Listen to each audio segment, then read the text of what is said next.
Un saludo muy especial a todos los que nos siguen por este medio y hoy vamos a seguir hablando sobre la profecía, sobre estas series que estamos nosotros llevando a cabo, y es importante identificar las falsas doctrinas para no ser engañados.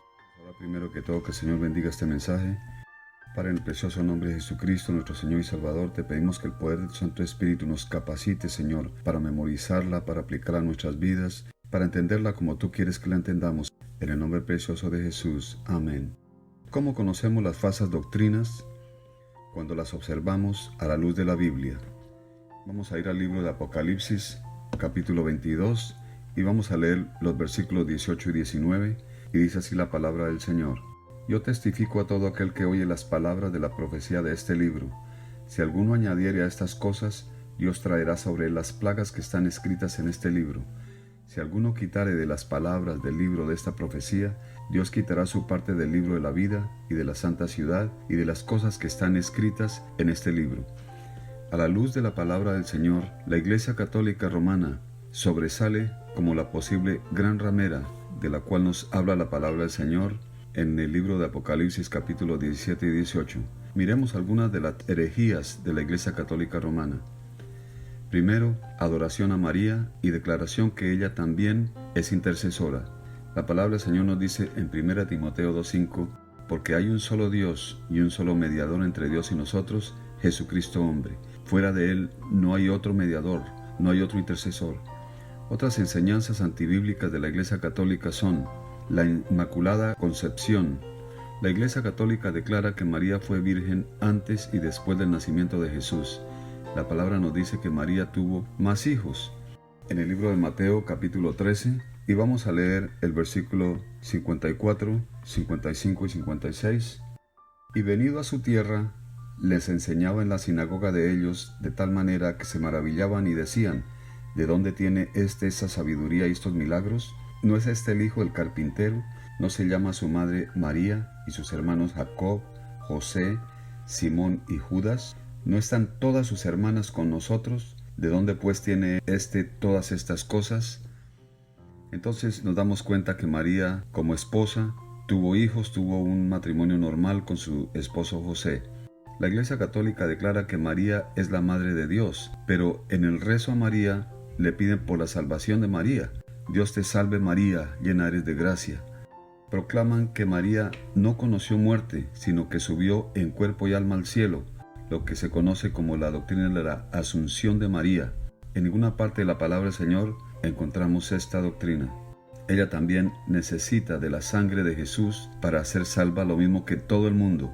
Romanos 3, 23 y 24 nos dice la palabra del Señor, por cuantos todos pecaron y están destituidos de la gloria de Dios, siendo justificados gratuitamente por su gracia mediante la redención que es en Cristo Jesús. María y todo ser humano necesitamos de Jesucristo para ser salvos. Otra enseñanza antibíblica de la Iglesia Católica es, punto número 2, autoridad del Papa como cabeza de la Iglesia Católica. Infalibilidad. Enseña la Iglesia Católica que cuando el Papa habla es como si hablara Dios, haciendo del Papa como un Dios. 1 Timoteo 2:5 dice, porque hay un solo Dios y un solo mediador entre Dios y nosotros, Jesucristo hombre. Al Papa se le arrodillan, le besan la mano, etc. En Hechos 10, 25 al 26, cuando Pedro entró, salió Cornelio a recibirle y postrándose a sus pies adoró. Mas Pedro le levantó diciendo, levántate, pues yo mismo también soy hombre. Pedro, el que ellos dicen que fue el primer papa, no permitió que nadie se le arrodillara a él, pero sin embargo mucha gente se le inclina a los pies del papa. La Iglesia Católica enseña que el Papa tiene autoridad para declarar quiénes son santos, sin mancha ni pecado. La Iglesia Católica permite que a ellos se les haga oración como intercesores. La Biblia enseña en Juan 14:13 que nuestras oraciones deben de ir dirigidas solo a Dios el Padre en el nombre de Jesucristo. El Papa autorizó la venta de indulgencias para que por medio de grandes pagos a la Iglesia Católica las personas pasaran menos tiempo en el purgatorio. Este lugar no aparece en la palabra de Dios. La obra redentora de Jesucristo fue perfecta y completa. En Él estamos plenamente justificados ante el Padre sin necesidad de pasar por ningún lugar para ser purificados. El Papa Francisco, entre otras declaraciones, ha dicho lo siguiente, que los ateos no necesitan a Dios para ser salvos. Juan capítulo 14, versículo 6 dice, Jesucristo es el camino, la verdad y la vida, y nadie va al Padre si no es por Él. El único medio de salvación provisto por Dios para ser salvos es el Señor Jesucristo. Y el Papa a un grupo de jóvenes les dijo, no traten de convertir a nadie al cristianismo. La Gran Comisión nos encomienda a nosotros a ser discípulos, hablar la palabra del Señor, bautizándolos en el nombre del Padre, del Hijo y del Espíritu Santo. Necesitamos, como dice la palabra del Señor, predicar la palabra a tiempo y a destiempo. Otra cosa que dijo totalmente antibíblica, habló del fracaso de la cruz. ¡Qué herejía tan grande! La obra redentora más maravillosa que en el mundo ha existido. Y otras herejías, tanto que los católicos lo están denunciando como falso profeta y los mismos cardenales católicos lo están acusando de hereje. Vamos a mencionar otras herejías de la Iglesia Católica Romana. Oración y rezo por los muertos. Hebreos 9:27 dice, está establecido que el hombre muera una sola vez y luego el juicio. Institución de la misa. Enseñan que el sacerdote tiene poder para transformar el pan y el vino en el cuerpo y la sangre de Jesús. Eso es lo que es conocido como la transubstanciación. Oración a María y a los que ellos llaman santos. Juan 14:13 dice, todo lo que le pidan al Padre, no a María ni a los santos, al Padre, Él lo hará. Pedro como primer papa, eso es una herejía. La palabra del Señor no dice nunca que Pedro estuvo en Roma. En el capítulo 16, que es el último capítulo del libro de Romanos, no se menciona a Pedro para nada. La palabra del Señor no menciona que Pedro estuvo en Roma, ni que Jesucristo hubiera nombrado sucesor de él. Adoración a imágenes y reliquias. Éxodo capítulo 20, de los versículos 4 y 5. No te harás imagen ni ninguna semejanza a los que esté arriba en el cielo, ni abajo en la tierra, ni en las aguas debajo de la tierra. No te inclinarás a ellas ni las honrarás, porque yo soy Jehová tu Dios, fuerte, celoso, que visito la maldad de los padres sobre los hijos, hasta la tercera y cuarta generación de los que me aborrecen. De acuerdo a esta cita, no debemos de hacer imagen, ni siquiera inclinarnos a ellas, ni honrarlas de ninguna manera, ni veladoras, ni absolutamente nada, porque eso es abominación delante de Dios. Este es uno de los 10 mandamientos. La Iglesia Católica removió este mandamiento. El libro de Deuteronomio capítulo 16 versículo 30 nos dice que Dios aborrece las estatuas o las imágenes. Otro punto es el uso de agua bendita a la entrada de las iglesias, para que se mojen la mano y se haga la señal de la cruz para proteger de todo mal. Esto no está en la palabra de Dios.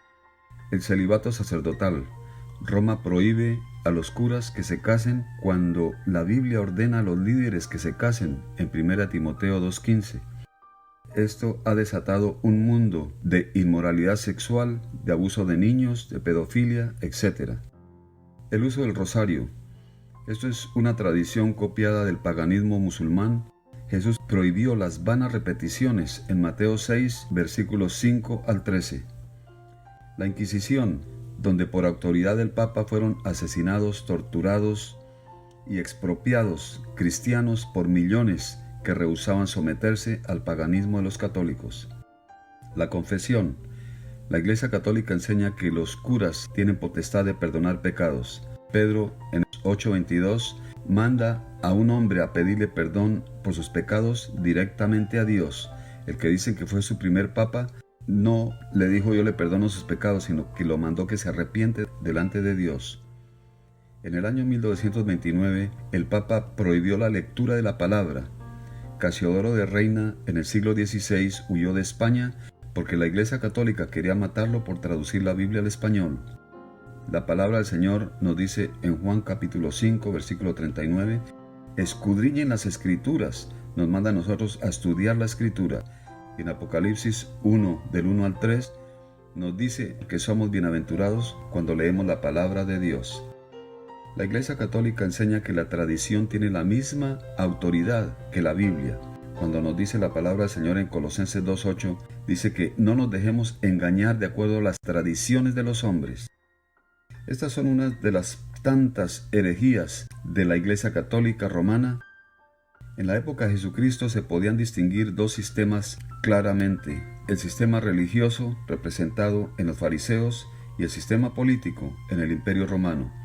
Esto fue notorio en la Segunda Guerra Mundial, cuando el sistema religioso representado con el Papa bendijo a Adolfo Hitler, representando el sistema político. En los últimos tiempos, el sistema político estará representado por el anticristo y el sistema religioso estará representado por el falso profeta. Gran parte de nosotros salimos del catolicismo porque el Espíritu Santo nos reveló la verdad. Como dice la palabra del Señor, conoceréis la verdad y la verdad os hará verdaderamente libres. En el libro de Apocalipsis, capítulo 18, versículo 4, nos dice la palabra del Señor: y oí otra voz del cielo que decía: salgan de ella, salgan de la iglesia gran ramera, pueblo mío, para que no seáis partícipes de sus pecados, ni recibáis parte de sus plagas. La gente que todavía está participando en los ritos católicos de la gran ramera, dice que participa de sus pecados y reciben parte de sus plagas. Por eso nosotros debemos de predicar el evangelio del Señor a toda criatura, a toda persona que el Señor nos ponga delante. Vamos a orar que el Señor nos dé la capacidad de hablar la palabra a tiempo y a destiempo, como dice su palabra. Padre, en el nombre de Jesucristo, te pedimos que el poder de tu Santo Espíritu nos capacite, Señor, para hablar tu palabra a tiempo y a destiempo. Te pedimos por el mundo que está ciego, Señor, siguiendo una doctrina, mandamientos de hombres contrarios a la palabra del Señor. Te pedimos por los que están siguiendo doctrinas de demonios, doctrinas contrarias a tu palabra, para que tú abras sus ojos, Señor, y ellos también sean parte de la herencia gloriosa que tenemos nosotros, los que hemos sido salvos a través de la sangre preciosa de Jesucristo, allí en el reino de los cielos. Te damos gracias, Padre Santo, por enviar a tu Hijo Jesucristo, porque en Él tenemos vida eterna. Te damos gracias, Señor Jesucristo, por morir en la cruz del Calvario por nosotros, y te damos gracias, Espíritu Santo, porque nos has revelado la palabra, y ahora somos verdaderamente libres. En el nombre precioso de Jesús. Amén.